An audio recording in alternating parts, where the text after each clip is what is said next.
Member for North Island, Powell River. Thank you, Mr. Speaker. Today I will be splitting my time with the member from Rosemont, La Petite Patrie. So today we're here to talk about this important bill, Bill C-30, and I'm glad to have a second opportunity to speak on this, the Economic and Trade Agreement with European Union, commonly known as CETA.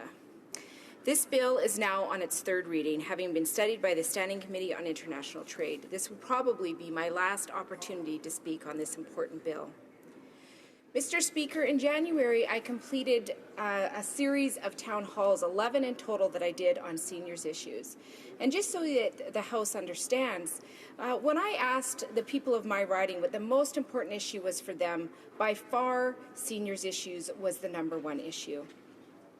And so I took the opportunity to travel around the riding and go to larger communities and smaller communities to really hear the stories from the seniors and to the people who support and love the people in their lives that are seniors, and just hear about the specific challenges that they face on a daily basis. Unfortunately, Mr. Speaker, it was actually a very sad series of town halls. What I heard from my constituents was stories about having to make decisions between medication, between heating their homes, between feeding themselves. I heard again and again of seniors who had no access to the guaranteed income supplement because the process in getting that guaranteed income supplement was a challenge for them. And when I come down to the core, the biggest issue was around medication and the cost of medication for the seniors in my riding. And I know, Mr. Speaker, that this is not an issue that is exclusive to North Island Powell River. This is an issue that is all over this country, where seniors are falling more and more behind. The last time I spoke on this bill, I raised a few issues. One for which, as you can tell, Mr. Speaker, I care for profoundly, and that's prescription drugs. I mentioned that the provisions in CETA, consequently, this bill will change intellectual property rules for pharmaceuticals. Under this agreement, consumers, including our seniors on fixed incomes, can expect to have their drug costs increase by more than $850 million annually. You know, Mr. Speaker, in the senior town halls, I had a lot of constituents come up afterwards and share stories with me, and also share stories during the town halls themselves. And I remember in particular one woman that came and shared with me that her and her husband are in good health right now. They are recent retirees. Life feels pretty good. But when they look at the future, they realize they have to plan ahead for a future where they're not going to be healthy.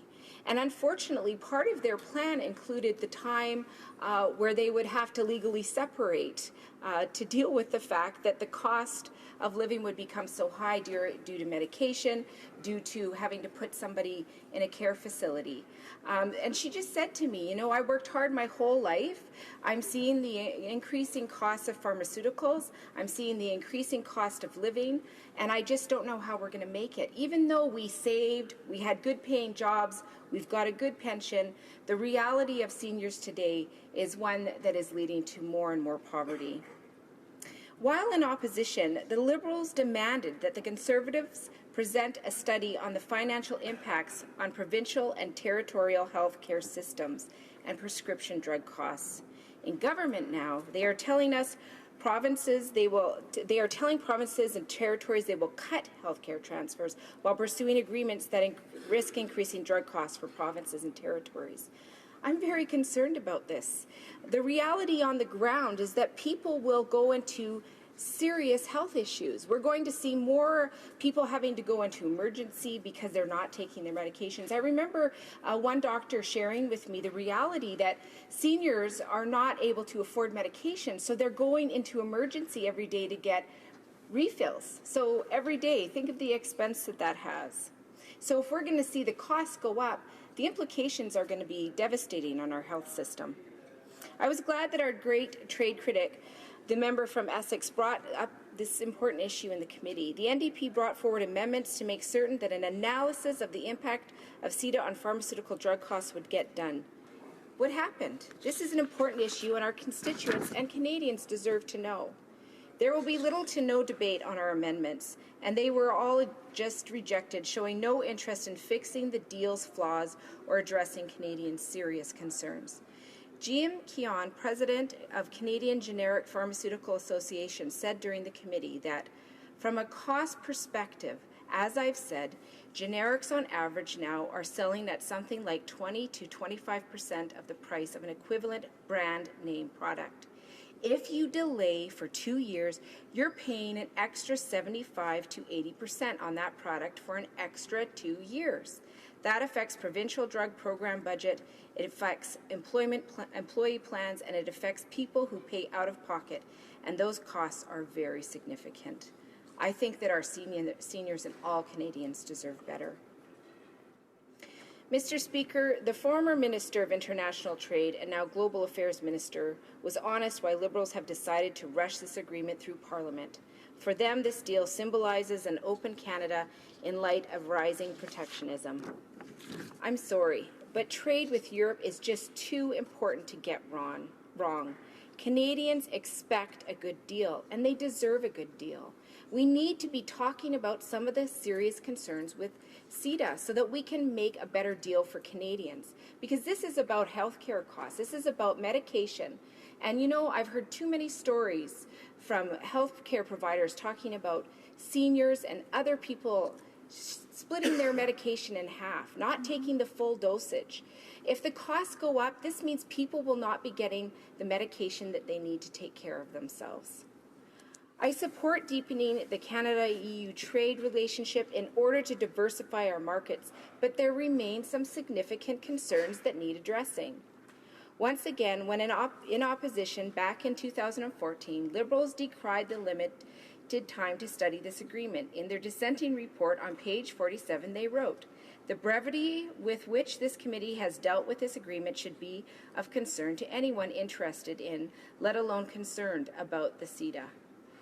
So where is that language now?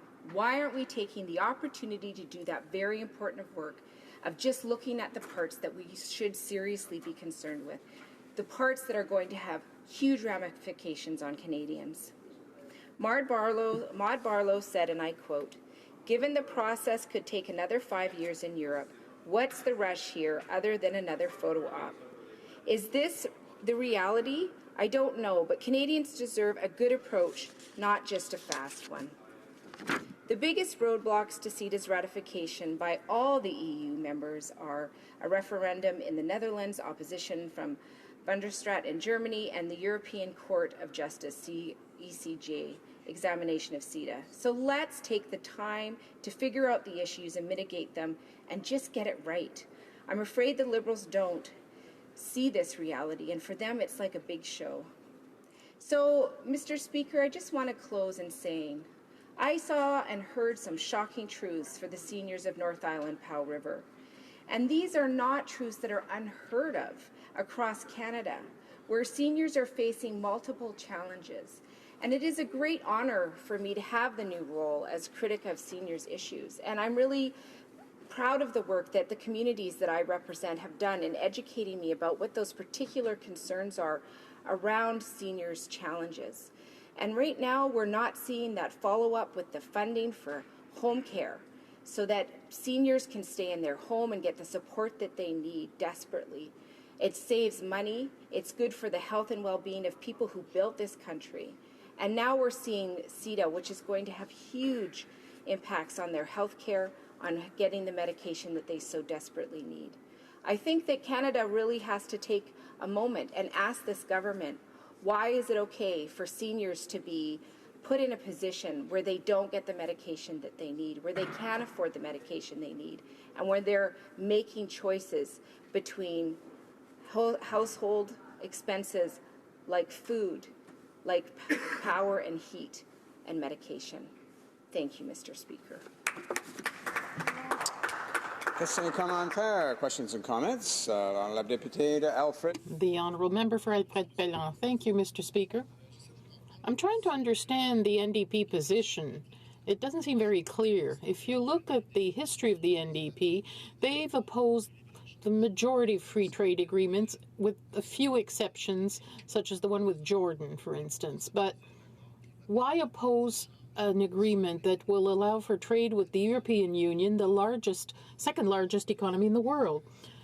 Don't they want Canadian businesses to be able to increase sales and create jobs? Moreover, this would be thanks to an agreement that would provide for a progressive new program, thanks to chapters on environmental protection, sustainable development, and labor. Thank you. North Island, Powell River. Thank you, Mr. Speaker, and I thank my colleague for this very important question. And it's very important that we take a moment to reflect on the fact that there are serious concerns. We're not saying absolute no. We're saying, why aren't we taking the time to look at these real concerns and make sure that we're doing it right? This trade agreement is so important. We need to get it right.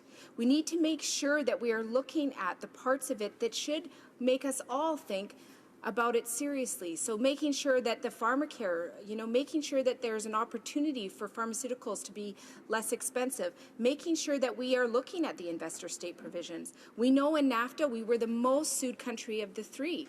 These are serious issues because that is money that the taxpayer pays going to address these issues. So this is about really digging deep. It's about making sure that we do it right. It's making sure that we take the time to do it right, and that when we sign an agreement, it's something that brings the opportunities but doesn't sell away too many things for Canadians. Questions and comments? The Honourable Member for Prince Albert. Appreciate the chance to speak again on the Canada-European Trade Agreement.